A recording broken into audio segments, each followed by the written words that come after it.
ప్రవీణ్ పుల్లట్ల అని చెప్పి rice survey. ఈయన తెలుగుదేశం పార్టీకి బాగా దగ్గర వ్యక్తి, తెలుగుదేశం పార్టీ కోసం సర్వేలు చేసే వ్యక్తి, తెలుగుదేశం పార్టీకి సలహాలు సూచనలు ఇచ్చే వ్యక్తి. ఈయన రైస్ సర్వే పేరిట 2024లో తెలుగుదేశం పార్టీకి సలహాలు ఇచ్చారు. 2024 ఎన్నికల్లో తెలుగుదేశం పార్టీ ఇన్ని సీట్లు గెలుస్తుందని చెప్పి అప్పుడు ఇచ్చాడు సర్వే. ఇప్పుడు సంవత్సరమైన పరిపాలన పరంగా చంద్రబాబు నాయుడు గారికి సూచనలు ఇస్తూ చంద్రబాబు నాయుడు గారి పరిపాలన ఎలా ఉంది, చంద్రబాబు నాయుడు గారి ప్రభుత్వ తీరు ఎలా ఉంది, ఎమ్మెల్యేల పనితీరు ఎలా ఉందని చెప్పి ఒక సర్వే ఇచ్చాడు. దాంట్లో కూటమి ఎమ్మెల్యేల పనితీరును చూస్తే గుండెలు అదిరిపోయేలాగా ఉంది. నిజంగా ఇంత వ్యతిరేకత ఉందా అనిపించేలాగా ఉంది. కూటమి ఏడాది పాలన పూర్తి చేసుకుంటున్న నేపథ్యంలో రైజ్ అనే సంస్థ రాష్ట్ర వ్యాప్తంగా సర్వే చేసింది. ముఖ్యంగా కూటమి ఎమ్మెల్యేల పనితీరుపై ప్రజాభిప్రాయం గుండెలు అదిరేలా షాక్ ఇస్తుంది. గత ఎన్నికల్లో కూటమికి 164 సీట్లు, వైసీపీకి 11 సీట్లు దక్కిన సంగతి తెలిసిందే. మనకు ఓట్లు దాదాపు 1,32,00,000 వచ్చినాయి. 11 అనుకున్నా కూడా ఇంకా ప్రతి నియోజకవర్గం. ఇంకా కామెడీ ఏంటంటే 2019లో తెలుగుదేశం పార్టీకి ఒక చోట డిపాజిట్ రాలా. మనకు ఎక్కడా డిపాజిట్ కోల్పోయిన దాఖలాలు లేవు. మనం ఇంకా స్ట్రాంగ్గానే ఉన్నాం. ఇక ఎమ్మెల్యేల పనితీరు ఎలా ఉందనే ప్రశ్నకు 64% మంది బాగా లేదని చెప్పడం గమనార్హం. 64% మంది ఎమ్మెల్యేల పనితీరు అనేది 175 నియోజకవర్గాలు బాగలేదని చెప్పారు. ఇక బాగుందన్న వాళ్ళు 28%, చెప్పలేము అన్నోళ్ళు 8% ఉన్నారు. ఇదే సందర్భంగా ఏడాది పాలన పూర్తయ్యేసరికి 53 మంది ఎమ్మెల్యేలు రెడ్ జోన్లో, 90 మంది ఎమ్మెల్యేలు ఆరెంజ్ జోన్లో ఉండటం గమనార్హం. గ్రీన్ జోన్లో 32 మంది ఉన్నారు. ఆరెంజ్, గ్రీన్ జోన్లో ఒకరిద్దరు చొప్పున వైసీపీ ఎమ్మెల్యేలు ఉండటం విశేషం. గతంలో వైఎస్ జగన్ తమ ఎమ్మెల్యేల దోపిడీని, అరాచకాలను అడ్డుకట్ట వేయకపోవడంతో దారుణాలు ఓటమి మూటకట్టుకున్న సంగతి తెలిసిందే. ఎక్కడ మరి ఏమో మరి అంతలా దారుణాలు, అంతలా ఇబ్బందికర వాతావరణం ఏం జరగలేదు కదా. ఏనా ఇచ్చాడు, చికెన్ మీద వసూలు చేశారన్న. ఏది తెలుగుదేశం కూటమిలో సంక్షేమ పథకాలని తూచా తప్పకుండా ఎందుకు ఓడిపోయానని జగన్ ఆవేదనతో ప్రశ్నించిన సంగతి తెలిసిందే. అయితే క్షేత్రస్థాయిలో ఎమ్మెల్యేలపై వ్యతిరేకత ఉందని ఎన్నికల సమయాన్ని గుర్తించి భారీగా మార్పు చేర్పులు చేసినప్పటికీ అప్పటికి చేయి దాటిపోవడంతో వైసీపీకి ఓటమి తప్పలేదు. అంటే ఎమ్మెల్యేల పనితీరు, ఎమ్మెల్యేలను మార్చడం వల్ల ఇబ్బంది పడ్డాడు అని చెప్పి వీళ్ళు రాశారు. అయితే తాజాగా రైస్ సర్వే ఫలితాల్లో కూటమికి ఊరటనిచ్చే విశేషం ఏంటంటే ప్రభుత్వ పనితీరు బాగుందంట. ఆ రైస్ అతను వాళ్ళ టార్గెట్ ఏంటంటే చంద్రబాబు నాయుడు గారిది బాగుంది, ఎమ్మెల్యేలు బాగలేదు 5 అని చెబుతూ రేపొద్దున ప్రభుత్వం ఇంకోటి ఏదైనా చేసింది అనుకోండి, దాన్ని 10 రెట్లు చూపించి చంద్రబాబు నాయుడు గారు అద్భుతం అని చూపిస్తారు వీళ్ళే.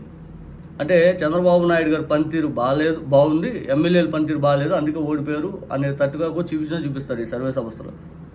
కేవలం 25% పర్వాలేదని అభిప్రాయపడ్డ వాళ్ళు 21.20 మాత్రమే ఉండటం విశేషం. ఇదే సీఎం బాబుకు కొండంత సంతృప్తిని ఇచ్చేది. కూటమి అలాగే వైసీపీ పాలన రెండింటిని పోల్చి అడిగినప్పుడు చంద్రబాబు సర్కార్కు 51%, వైసీపీకి 31% అంట. చెప్పలేమన్న వాళ్ళు 11% ఉన్నారంట.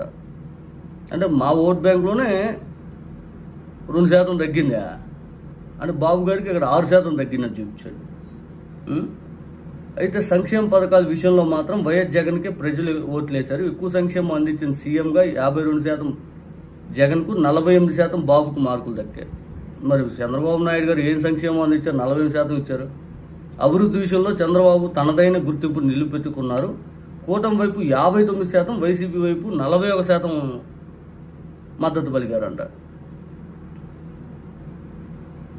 ఇదే సందర్భంలో అమరావతి పైన ఎక్కువ దృష్టి సారించారని 78% మంది ప్రజలు అన్నట్టు సర్వేలు పేర్కొన్నారు. రాజధాని అభివృద్ధి చెందాలంటే 28% అభిప్రాయపడ్డారు. మేము చేసినటువంటి వైజాగ్లో ఋషికొండ లాంటి భవనం కట్టలేకపోయారు అమరావతిలో. ఇక చంద్రబాబు కేబినెట్ పనితీరుపై ప్రజలు పెద్దగా సానుకూలత దూరంలో ఉన్నట్టు కనిపించలేదు. సీఎంతో పాటు మరో 5 మంత్రులు మాత్రమే బాగా పనిచేస్తున్నారనే అభిప్రాయం జనాల్లో ఉన్నారు. 10 మంది మంత్రుల పనితీరు అసలు బాగలేదు, 9 మంది మంత్రుల పనితీరు పర్వాలేదు అనిపించడం గమనార్హం. దీనికి బట్టి కేబినెట్ పనితీరు ఎలా ఉందో అర్థం చేసుకోవచ్చు. బాగా పనిచేసే వాళ్ళు CM Chandrababu, deputy CM Pawan Kalyan, మంత్రులు లోకేష్, పి నారాయణ, నిమ్మల రామానాయుడు, పయ్యాల కేశవ్. అసలు పవన్ కళ్యాణ్ గారు అసలు ఈ గేమ్లో లేడు.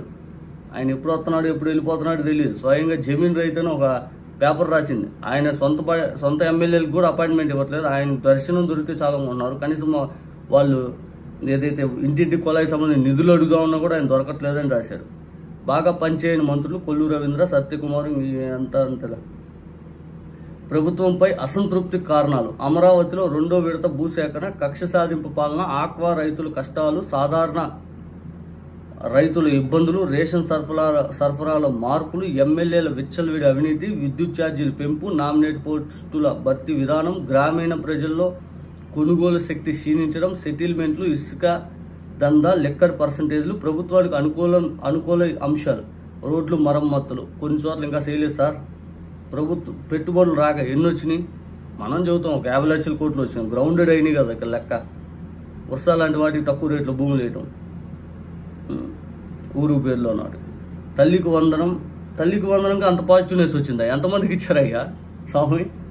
రాజధాని అభివృద్ధి, ఉచిత తల్లికి వందనం మొన్నే ఇచ్చింది. మొన్నటికి అప్పటికి 2 రోజులకే మీకు సర్వే రిపోర్ట్ వచ్చేసింది జనాలదే. 175 నియోజకవర్గాలు. రాజధాని అభివృద్ధి, ఉచిత గ్యాస్ సిలిండర్ ఎంతమందికి వస్తుందో కూడా తెలియట్లే. పంచాయతీల అభివృద్ధి అంటే పూర్తిగా ఏం చెప్పింది ఏ ఒక్కడికో జరగనట్టే. కూటమి ఎమ్మెల్యేల పనితీరుపై ఏ నోట విన్నా తీవ్ర వ్యతిరేకత వినిపిస్తుంది.